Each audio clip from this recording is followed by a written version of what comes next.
భీష్ముడు ప్రతిజ్ఞ చేశాడు మీతో చక్రం పట్టిస్తాట. మీరు మామూలుగా ఆలోచించండి, భగవంతుడు చేసిన ప్రతిజ్ఞ నెరవేరుతుందా, భక్తుడు చేసిన ప్రతిజ్ఞ నెరవేరుతుందా? కృష్ణుడు భగవానుడని తెలుసు, కృష్ణుడు చేసిన ప్రతిజ్ఞ నెరవేరాలా, భీష్ముడు చేసిన ప్రతిజ్ఞ నెరవేరాలా? ఏం చేస్తే కృష్ణుడు చక్రం పట్టేస్తాడో, ఏం చేస్తే అంతటి భగవానుడైనటువంటి కృష్ణుడు కూడా అయ్యయ్యో నేను ప్రతిజ్ఞ చేశాను కదా, నేను చక్రం పట్టుకోకూడదన్న విషయాన్ని కూడా మరిచిపోతాడో, ఆ పని చేసి లోకానికి ఈశ్వర సౌలభ్యాన్ని చూపించాలనుకున్నాడు భీష్మాచార్యుల వారు. ఆయన కృష్ణుడి జోలికెళ్ళలేదు. కృష్ణుడు సారథిగా ఉన్నాడు, వెనక అర్జునుడు ఉన్నాడు. పూచిన మోదుగు చెట్టుని కొట్టినట్టు కొట్టాడు అర్జునుడిని. అంత రక్తపు ధారలతో ఉన్న అర్జునుడి వంక వెనక్కి తిరిగి చూశాడు కృష్ణ భగవానుడు. నేను సారథిగా ఉండగా, నన్ను నమ్ముకుని నువ్వుండగా, ఎదురుగుండా రథం మీద కూర్చున్న భీష్ముడు నిన్నిలా కొట్టేస్తాడా? అంతే, ప్రతిజ్ఞ మరిచిపోయాడు, నేను చక్రం పట్టనన్నది మరిచిపోయాడు. ఒక్కసారి దూకేశాడు రథంలోంచి. కుప్పించి ఎగసిన కుండలంబుల కాంతి గగన భాగం బెల్ల కప్పి కొనగా, ఉరికిన నోర్వక నుదరంబులో నున్న జగముల వ్రేగున జగతి కదుల, చక్రంబు చేబట్టి చనుదెంచురయమునపై నున్న పచ్చని పటముజార, నమ్మితి నాలావునగుబాటు చేయకు మన్నింపుమని క్రీడి మరల దిగువ, కరికి లంఘించు సింహంబు కరణి మెరసి, నేడు భీష్ముని చంపుదు నిన్ను కాతు, విడువు మర్జునయటంచు మద్ది శిఖవృష్టి తెరలి చనుదించు దేవుండు దిక్కునాకు అని చెప్పాడు భీష్ముడు. ఎప్పుడైతే అర్జునుండి పూచిన మోదుగు చెట్టు ఉన్నట్టుగా కొట్టేశాడో, అది చూసి తట్టుకోలేని కృష్ణ పరమాత్మ రథంలోంచి దూకేస్తే ఆయన చెవులకు పెట్టుకున్నటువంటి కుండలములు రెండు ఊగితే వాటి కాంతితో ఆకాశం అంతా కప్పబడిపోయింది. ఆయన దూకితే ఆయన కడుపులో ఉన్నటువంటి లోకాలన్నీ ఒక్కసారి ఇలా కదిలాయి. ఆయన గబగబా భీష్ముడి వైపుకి నడుస్తూ చక్రం పట్టేసుకుంటే ఆయన పైన వేసుకున్నటువంటి పచ్చటి ఉత్తరీయం జారి కింద పడిపోయింది. వెనకాల ఉన్న అర్జునుడు పరిగెత్తుకొచ్చి, బావా బావా, అర్జునుడు చేతకాని వాడైతే కృష్ణుడు కురుక్షేత్రంలో చక్రం పట్టాడని రేపు పొద్దున్న లోకం చెప్పుకుంటుంది, కాబట్టి దయచేసి బావా నువ్వు చక్రాన్ని పట్టుకోవద్దని తన వెంట పడుతుంటే, నేను నీకు సారథిగా ఉండగా నీ మీద బాణాలు వేసి నిన్ను ఇంతలా కొట్టిన భీష్ముణ్ణి ఇవాళ విడిచిపెట్టను. సింహం ఏనుగు మీద దూకి ఏనుగు యొక్క కుంభస్థలాన్ని చీల్చి ముత్యములను చెల్లాచెదరు చేసి కుంభస్థలంలో ఉన్న మాంసాన్ని తిన్నట్టు ఇవాళ భీష్ముడి యొక్క కుత్తుక కత్తిరించేస్తానని చక్రం పట్టుకుని భీష్ముడి మీదకు పరిగెత్తుకొస్తుంటే, ధనస్సు పక్కన పెట్టి భక్తుడి కోసమని తన ప్రతిజ్ఞ కూడా మరిచిపోయినవో కృష్ణ పరమాత్మ, నీవు నాకు దిక్కు అని భీష్మాచార్యుల వారు నమస్కారం చేశారు. ఇది ఈశ్వర సౌలభ్యం. భీష్ముడు ఆనాడటువంటి స్తుతి చేశాడు కనుక భగవంతుడన్నవాడు ఎంతటి సులభుడో, తన యొక్క ప్రతిజ్ఞని కూడా ఎంత పక్కన పెట్టేస్తాడో, ఎంత మురిసిపోతాడో భక్తుల కోసం మనకు అర్థం అవుతుంది. ఇది లేదనుకోండి, ఈ సౌలభ్యం అన్నది మీకు కనపడదనుకోండి ఈశ్వరుడి విషయంలో, పెద్దలైనటువంటి వారు ఈ సౌలభ్యాన్ని భగవంతుడి విషయంలో ఆవిష్కరించలేదనుకోండి, మీకు ఎన్నటికీ భగవంతుని యందు పూనిక కలగడం, మనం భగవంతుడికి దగ్గరగా వెళ్ళగలము అనేటటువంటి కృతనిశ్చయం కలగడం చాలా కష్టం. అందుకే ఒక్క ఉదాహరణ తీసుకుని ఆవిష్కరించడంలో తాను ఏ కృష్ణపాత్ర గురించి ఆవిష్కరిస్తున్నాడో ఆ కృష్ణుడి యొక్క సౌలభ్యాన్ని భక్తజనులకు అందించడంలో కృతకృత్యుడై లీలాశకుడు ఎంత గొప్ప ఉపమానాన్ని తీసుకున్నాడో చూడండి. అటువంటి ఉపమానాన్ని అందించడం, అంతగా కృష్ణుని యొక్క సౌలభ్యాన్ని మీకు ఒక్కసారి అందించారనుకోండి, మనస్సుకు ఒక అలవాటు ఉంటుంది. ఏమంటే ఆయన అలా అంత గొప్పగా రచన చేశారు, చిన్ని కృష్ణుడు గోపకాంతల చేతులలో స్నానం చేయడం అన్నది నిజంగా చాలా గొప్ప విషయమే. అంత సులభుడా కృష్ణుడు? అంత తేలిగ్గా అందరికీ దొరికాడా? మీరు బాగా ఆలోచించండి. దాన్ని మీరు ఇంకొంచెం కొనసాగింపుగా ఆలోచిస్తే, కృష్ణావతారంలో అసలు ఏమీ తెలియని వాళ్లతో మమేకమైపోయినట్టుగా ఏ అవతారంలో కూడా భగవానుడు అంతగా కలిసిపోయింది లేదు. భగవద్గీత బోధించినటువంటి వాడు, జగద్గురువైనటువంటి వాడు, సంకల్ప మాత్రం చేత రాక్షసుల్ని సంహరించగలిగినటువంటి వాడు, అటువంటి పరమాత్మ ఏమీ తెలియనటువంటి గోపాల బాలులతో కలిసిపోయినట్టుగా, ఆ గోపకాంతలతో కలిసిపోయినట్టుగా మీకు ఇంకెక్కడ కనపడదు. కృష్ణుడి గురించి మీకు ఎంత ఆలోచన చేత ఆయన సౌలభ్యాన్ని మీరు లోపల తరచి చూస్తే, మీరు అంత బాగా కృష్ణుడికి దగ్గరవుతారు. మీరు ఎంతగా కృష్ణుడికి దగ్గరవుతారో అదే మన జీవితానికి శ్రీరామ రక్ష, అదే మనుష్య జన్మ యొక్క ప్రయోజనం అవుతుంది. కాబట్టి ఒక గురువు యొక్క బాధ్యత ఏది అంటే భగవంతుడి వైపుకి భక్తుల్ని నడిపించడం. అందులో లీలాశకుడు ఎంచుకున్నటువంటి మార్గం అత్యద్భుతమైనటువంటి మార్గంతో దాన్ని ఆవిష్కరించాడు.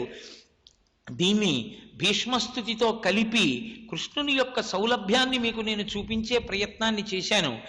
మీరు ఆ శ్లోకాన్ని ఆధారం చేసుకుని భాగవతం మీద ఒక్కసారి మానసికంగా విహంగ వీక్షణం చేసే ప్రయత్నం చేసి కృష్ణ సౌలభ్యాన్ని మనసులో తలుచుకోండి.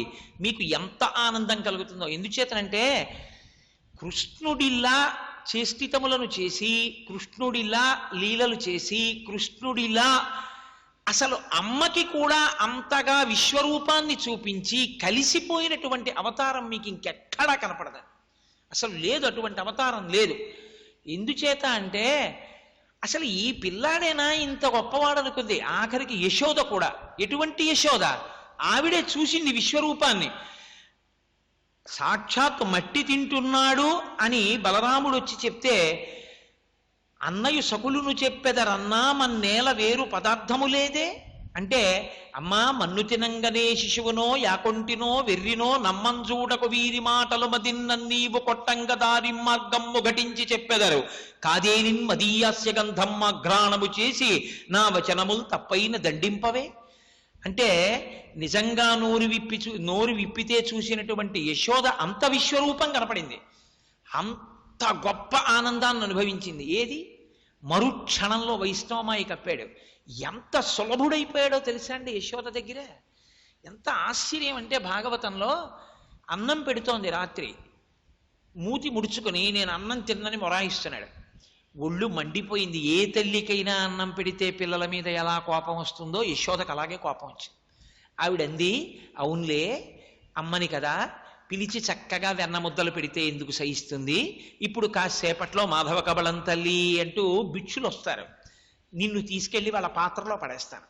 వాళ్ళు రాత్రి ఊరు బయట ఉన్న రావి చెట్టు దగ్గరికి తీసుకెళ్లి నిన్ను భిక్షాపాత్రలోంచి బయటికి తీస్తారు, పక్కన కూర్చోబెట్టి వాళ్ళు తింటారు, నీకు పెట్టరు. అప్పుడు అమ్మా అని నువ్వు ఏడుద్దుగానివి. అప్పుడు ఆకలేస్తుంది, పెట్టేవాళ్ళు ఉండరు, పక్కన భిక్షులు ఉంటారు, వాళ్ళు తింటుంటారు, అప్పుడు ఏడుద్దుగానివే అంది. ఈలోగా నిజంగా ఇంటి ముందుకు ఎవరో వచ్చి అమ్మా మాధవ కబళం తల్లి అన్నాడు. ఎంత టక్కరితనం చూపించాడండి. ఎవరు నోటిలో విశ్వరూపాన్ని చూపించాడో ఆయనే భిక్షులు ఒత్తురు ఏడ్చిన భిక్షాపాత్రమున వేయిచి బెగడించి నిను శిక్షింతురని చెప్పిన భిక్షులకని తల్లికనియు భీతిల్లు నృపా. ఎంత భయాన్ని చూపించేశాడంటే ఆ రోజున వెనక నుంచి అమ్మని గట్టిగా పట్టేసుకుని ఇలా ముఖం పెట్టేసి పైకి ముఖం తీయకుండా, అమ్మ నన్ను తీసుకెళ్లి వాళ్ళ భిక్షాపాత్రలో వేసేయకమ్మా, అమ్మ నన్ను తీసుకెళ్లి వాళ్ళ భిక్షాపాత్రలో వేసేయకమ్మా అని ఏడుస్తుంటే ఆ దొంగ ఏడుపు చూసి చెయ్యి పట్టుకుని విడిపించి, అయ్య పిచ్చి నాన్న నిన్ను ఎందుకు పడేస్తానరా భిక్షాపాత్రలో, బెంగ పెట్టుకోకు కూర్చో అని చెప్పి తీసుకెళ్లి వచ్చినటువంటి భిక్షులకి భిక్ష వేసి ఇంట్లోకి వచ్చినటువంటి యశోద ఈ పిల్లవాడా పరబ్రహ్మం అనుకుందంతే. అంత సౌలభ్యంతో ఏమీ తెలియని వాడిలా కలిసిపోయాడు. అంత కలిసిపోయినా అది పరబ్రహ్మస్వరూపం. అంత సౌలభ్యం అండి కృష్ణావతారంలో. ఇంత చెప్పడానికి అందమైన ఒక్క ఉదాహరణ తీసుకున్నాడు. యద్రోమరంధ్ర పరిపూర్తి విదావదక్షౌ వారాహ జన్మని బభూవరమీ సముద్రాహ. అటువంటి వాడివి తం నామనాథమరవింద దృశం యశోదాపాణిద్వయం తరజలై స్నపయాం బభూవ. కృష్ణావతారంలోకి వచ్చేటప్పటికి దోషిడి నీళ్లతో స్నానం చేసేసావు. ఇది నీ సౌలభ్యం అంటే. కాబట్టి లీలాశకుని యొక్క శ్లోకాన్ని ఈశ్వర సౌలభ్యంగా భావన చేసి దాని యందు పూనిక పెంచుకోవడానికి మనం స్వీకరించవలసి ఉంటుంది. ఇక కృష్ణ భగవానుడి యొక్క లీలలు చాలా చేశాడు భాగవతంలో. ఎన్నో లీలలు చేస్తే దాన్ని రకరకాలుగా అనుభవించారు పెద్దలు. లీలాశకుడు చాలా అందమైన కోణంలో దాని గురించి ఒక మాట మాట్లాడతాడు. ఆయన అంటాడు, అసలు ఈశ్వర మీరు ఇన్ని లీలలు చేయవలసిన అవసరం ఏమిటి అంటే, ఆయన ఒక అందమైన కోణాన్ని తీసుకొచ్చి ఆవిష్కరించాడు. స్థేయం హరేర్హరతి నవనీత చౌర్యం జారత్వమస్య గురుతల్ప కృతాపరాధం హత్యాదశానన హతిం యత్ మధుపానదోషం యత్పుతనా స్తనపయస్య పునాతు కృష్ణ అన్నాడు. ఎంత అందమైన శ్లోక రచన చేశాడంటే, పాపముల సంగతి అలా పెట్టండి. పాపములంటే చెయ్యకూడనటువంటి పనులు, వేదం నిషేధించినటువంటి పనులు చేయడమే పాపకర్మలు. పాపకర్మలు అంటే యథార్థానికి భగవంతుణ్ణి చేరకుండా మళ్ళీ అవి ఫలితంగా వచ్చి ప్రతిబంధకాలుగా నిలబడతాయి. ఈశ్వరుణ్ణి చేరడానికి అడ్డుగా వచ్చి నిలబడతాయి చేసిన పాపకర్మలే. అదే అసలు దుఃఖం అంటే. కానీ మహాపాతకములని 4 ఉన్నాయి. అవి ఎట్టి పరిస్థితుల్లో ఎవరూ చెయ్యకూడదు. బ్రహ్మ హే మహారీచ సురాపో గురుతల్పక అని దేవీ భాగవతంలో వ్యాస భగవానుడు కూడా వీటి గురించి ఒక మాట స్పృశిస్తాడు.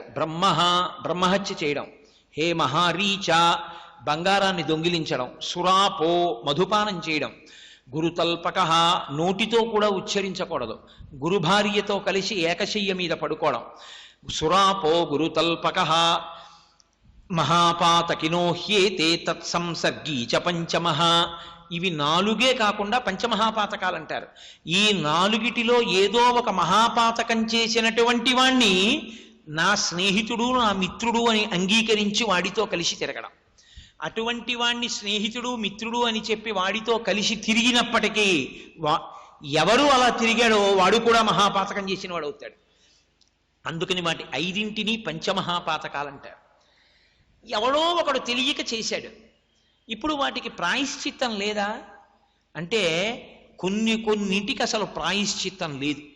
కిష్కింధకాండలో లక్ష్మణుడు అంటాడు, బ్రహ్మగ్నేచ సురాపేచ చోరే భగ్నవ్రతే తథా నిష్కృతి విహితా సిద్భి కృతఘ్నో నాస్తి నిష్కృతి అంటాడు. కొన్ని మహాపాతకాలకు అసలు నిష్కృతి చెప్పబడలేదు. మరి అటువంటి వాడు పశ్చాత్తాపంతో తప్తమైతే వాణ్ణి ఉద్ధరించేది లోకంలో ఏదైనా ఉందా? ఇవాళ లీలాశకుడు లోకానికి ఒక అభయం ఇస్తున్నాడు. ఆయన అంటున్నాడు, అసలు కృష్ణ పరమాత్మ చేసినటువంటి లీలల యొక్క ఆంతర ప్రయోజనం అదే.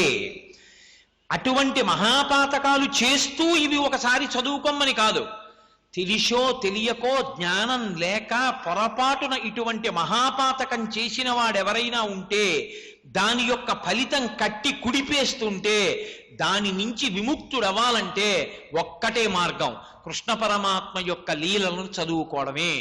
అవి ఏ లీల దేనికి పనికొస్తుంది ఆయన విభాగం చేశాడు. స్థేయం హరేర్ హరతియన్ నవనీత చౌర్యం. దొంగతనం చెయ్యవలసినటువంటి అవసరం పరమాత్మకి ఉంది. ఆయన సాక్షాత్తు పరబ్రహ్మం. అటువంటి వాడు నవనీత చౌర్యం ఎందుకు చెయ్యాలి? మీకు లోకంలో బంగారం ఎత్తుకుపోయే దొంగలు ఉంటారు, బట్టలు ఎత్తుకుపోయే దొంగలు ఉంటారు, డబ్బెత్తుకుపోయే దొంగలు ఉంటారు. తప్ప వెన్నెత్తుకుపోయే దొంగ లోకంలో కృష్ణుడు ఒక్కడే. ఆయన తప్ప వేరొకడు లేడు వెన్న దొంగతనం చేసేవాడు. అది కూడా ఆ నందవ్రజంలో ఉండేటటువంటి గోపకాంతల ఇళ్ళకి వెళ్ళి అక్కడ ఉన్నటువంటి వెన్న దొంగతనం చేస్తుంటాడు. అసలు ఆయన మీద ఛార్జ్ షీట్లన్నీ చిన్నప్పుడు ఈ వెన్న దొంగతనం గురించి. గోపకాంతలందరూ వచ్చి బలురకు పాలు లేవని బాలింతలు మొరలు పెట్టపక పకన గియా బాలుండాలము చేయుచు ఆలకు గ్రేపులను విడిచె అంబోజాక్షి ఓయమ్మ నీ కుమారుడు పాయిండ్లను పాలు పెరుగు మన నీడమ్మ పోయద మెక్కడికైనను మాయన్నుల సురభులాన మంజులవాణి అని పుట్టి పుట్టడు నేడు దొంగిలబోయి వారిల్లు సొచ్చి తా ఉట్టి అందక పీటలు రోలు ప్రోవిడి ఎక్కి చేపెట్టజాలక కుండ కిందొక పెద్ద తూటొనరించి నీ పట్టి మీగడపాలు చెరలు పట్టి త్రావెతలోదరి అని ఎవరు చూడండి ఇదే మాట. రాత్రికి రాత్రి మా ఇంటికి వచ్చాడమ్మా, వచ్చి వెన్న తినేశాడు. పోనీ వెన్న తినేసిన వాడు వెన్న తిన్నట్టుగా ఊరుకున్నాడా? ఆ వెన్న తినేసి మళ్ళీ కొంచెం ఆ కోడలి మూతింజరిమిన కోడలు ముచ్చనుచు అత్త కొట్టెల తాంగి ఆ కోడలు మూతికి రాసరిపోతే తెల్లవారకట్ట అత్తగారు ఖాళీ కుండలు చూసుకుని ఆ కోడలు తినేసింది వెన్నంతానే అత్తగారు కోడలు జుత్తు పట్టు కొట్టుకున్నారు. ఆయన లీలలన్నీ వెన్న దొంగతనమే. పైగా కొన్ని ఇళ్లలో ఆ వెన్న దొంగతనం చేసి వెళ్ళిపోవడం కాదు, పడతి నీ బిడ్డడు మా కడవలలో నున్న మంచి కాగిన పాల పడచులకు పోసి చిక్కిన కడవలపో నడచ ఆజ్ఞ కలదో లేదో అంటుంది ఒక గోపకాంత వచ్చి. ఆ వెన్నంతా తినేశాడమ్మా, తినేసి ఆ పాలన్నీ తాగేసి ఆ కుండలన్నీ అక్కడ పెట్టేసి పిల్లలతో కలిసి వాటిని తొక్కుకుంటూ వెళ్ళిపోయాడమ్మా, కుండలు కూడా పగిలిపోయాయి మా ఇంట్లో ఉంటుంది. ఏ గోపకాంత చెప్పినా ఒక్కటే మాట చెప్తుంది, మా ఇంట్లో వెన్నంతా తినేశాడు, మా ఇంట్లో వెన్నంతా ఎత్తుకుపోయాడు. చిత్రం ఏమిటంటే తలోదరి అన్నారు వాళ్ళు. చిక్కిపోయిన కడుపున్నట్టుగా ఉన్న ఓ యశోద, ఎంత తిండి తినే పిల్లాన్ని కన్నావమ్మా అన్నారు దెప్పి పొడుపుగా. ఇంతమంది ఇన్ని వచ్చి చెప్తుంటే, వీళ్ళందరూ చెప్తుంటే ఆయన ఆ రోజున వాళ్ళు చెప్తున్న దాని వంక విని ఇలా అమ్మ వంక తిరిగి నేనా అమ్మ ఇలాంటివి చేసేవాణ్ణి అన్నట్టుగా చూశాడు. కాంతలు తల్లితో తన వికారములెల్ల గణింప భీతుడై శాంతుని పెంపునన్ పరమ శాంతుని పంపున గోలమాట్కి తల్లి కుచవేదికపై తలమోపి ఆడుచున్నంటారు పోతన గారు. ఏమీ తెలియని వాళ్ళ గోపకాంతల వంక వాళ్ళ వంక, గోపకాంతల వంక వాళ్ళ వంక చూస్తుంటే పాపం ఈ వెర్రి తల్లి యశోద, అయ్యో అలా అనకండమ్మా, మా పిల్లాడికి ఏం తెలియదు, మా ఇంట్లోనే ఇంత వెన్నుంది, ఇంత కూడా తినడు, పెడితే మీ ఇళ్ళకొచ్చి అంత వెన్న ఎందుకు తింటాడు అని వీళ్ళందరినీ తిప్పి ఇంటికి పంపించేసింది. మీ ఇంట్లో దొంగతనం చేసి మీ ఇంట్లో వెన్నే పాడు చేసి తినేసిన రోజున నువ్వు పట్టుకోపోతావా, నీకు తెలియకపోతుందా, అప్పుడు మేము చూస్తానులే అన్నారు వాళ్ళు. వెన్న దొంగ అన్నవాడు కృష్ణుడి తర్వాత ఇంకో దొంగ ఎవడైనా ఉన్నాడండి ప్రపంచంలో? ఒక్క మున్సిఫ్ మేజిస్ట్రేట్ కోర్టులోనైనా పక్క వాళ్ళ ఇంట్లో వెన్న తినేశాడండి అని చెప్పి, వెన్నెత్తుకుపోయాడండి అని చెప్పి ఎఫ్ఐఆర్ నమోదు చేసిన కేసు ఏ పోలీస్ స్టేషన్లోనైనా ఉందా? ఎక్కడా లేదు.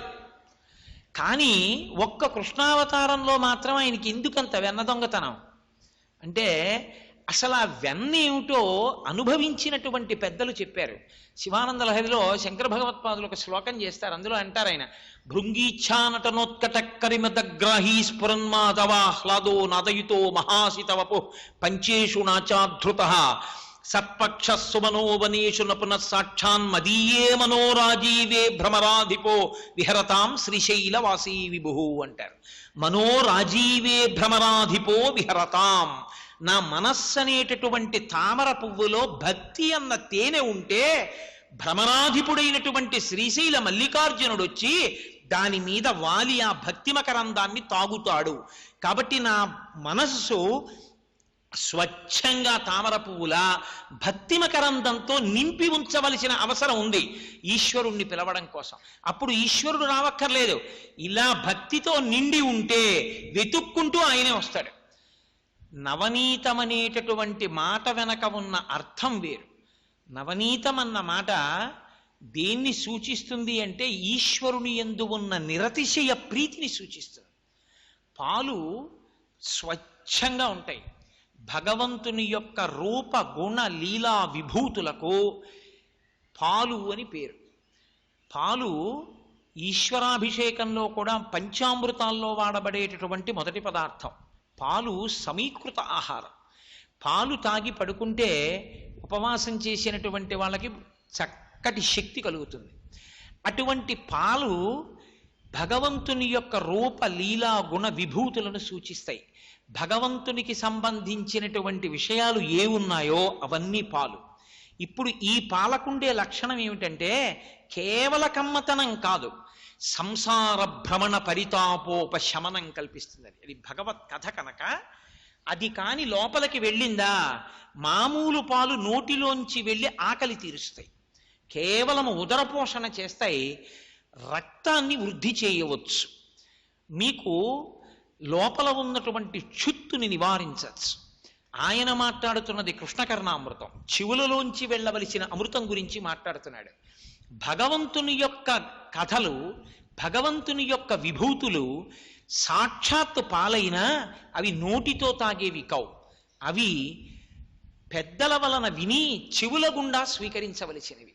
ఇవి చెవులలోంచి లోపలికి వెడితే జరిగేటటువంటిది ఏది అంటే మామూలు పాలు ఆకలితో తప్తమవుతున్న వాడి యొక్క ఆకలిని తీరుస్తాయి, కడుపు చల్లబడేటట్టు చేస్తాయి. ఈ పాల గొప్పతనం ఏమిటంటే ఇవి చెవిలోంచి లోపలికి వెళ్ళాయి అనుకోండి. శంకరులు అంటారు శివానంద లహరిలో, ఆయన ఆ శివుడి యొక్క కథలనేటటువంటివి కానీ ఒక్కసారి గళంతీ శంభోత్త చరిత చరిత కిల్బిషరజో దళంతీ ధీకుల్యాహ సరణిషు పతంతీ విజయతాం దిశంతి సంసార భ్రమణ పరితాపోపశమనం వసంతి మచ్చేతో హ్రదభువి శివానందలహరి అంటారు. అలా కృష్ణకర్ణామృతం చెవులలోంచి లోపలికి వెళ్ళిందనుకోండి, ఆ కృష్ణుడి యొక్క కథ రూపము విలాసము అవన్నీ లోపలికి వెళ్ళాయనుకోండి, ఇప్పటి వరకు ఎండిపోయినటువంటి మనస్సులోంచి పైకి రీచినటువంటి రజోగుణ తమోగుణం అనేటటువంటి ధూళి ఆ పాలు తగలగానే అణిగిపోతుంది, అట్టకట్టేస్తుంది. ఈ ధూళి ఎగరదు, లోపల చల్లతనం కలుగుతుంది, సంసార భ్రమణ పరితాపోపశమనం కలుగుతుంది. ఇప్పుడు ఇటువంటి భగవంతుని యొక్క కథ అనబడేటటువంటి ఈ రూపగుణ విభూతుల్ని ఆర్తితో శ్రవణం చెయ్యాలి. ఆ శ్రవణం ఎందుకు శ్రవణం చేస్తున్నాడు అంటే, సినిమాలో టికెట్ దొరకలేదు కాబట్టి వాడు ఎవడో గట్టిగా అరుస్తున్నాడు కాబట్టి కాసేపు ఉందామని వచ్చి శ్రవణం చేసిన వాడి కోసం కాదు. పెద్దలు ఒక మాట చెప్తారు, శోభానాయుడు గారి డ్యాన్స్ చూడ్డానికి భగవత్ సంబంధమైన ప్రవచనం వినడానికి చాలా తేడా ఉంటుంది. శోభానాయుడు గారి డ్యాన్స్ చేసి చూసినవాడు శోభానాయుడు గారిలా ఇంటికి వెళ్ళి డ్యాన్స్ చెయ్యక్కర్లేదు. ఆవిడ చాలా బాగా చేశారని ఒక మాట చెప్తే చాలు. కానీ భగవత్ సంబంధమైనటువంటి ప్రవచనం విన్నవాడు చాలా బాగుందని సర్టిఫికెట్ ఇవ్వడానికి వినక్కర్లేదు. అటువంటి సర్టిఫికెట్ల కోసం ప్రవచనాలు చెయ్యక్కర్లేదు. దేని కొరకు ప్రవచనం? సనాతన ధర్మంలో ప్రవచనం అన్నది ఎందుకు వచ్చిందంటే, సంసార భ్రమణ పరితాపోపశమనం కోసం వచ్చింది. మనం వెడుతున్న మార్గం తిప్పుకుని ఈశ్వరుడి వైపుకి తిరగడానికి వీలుగా, మనం భగవంతుడి వైపుకి తిరగడానికి దాన్ని ఉపకరణంగా స్వీకరించడానికి వచ్చింది. శ్రీ ఉమామహేశ్వర పరబ్రహ్మార్పణమస్తు. స్వస్తి.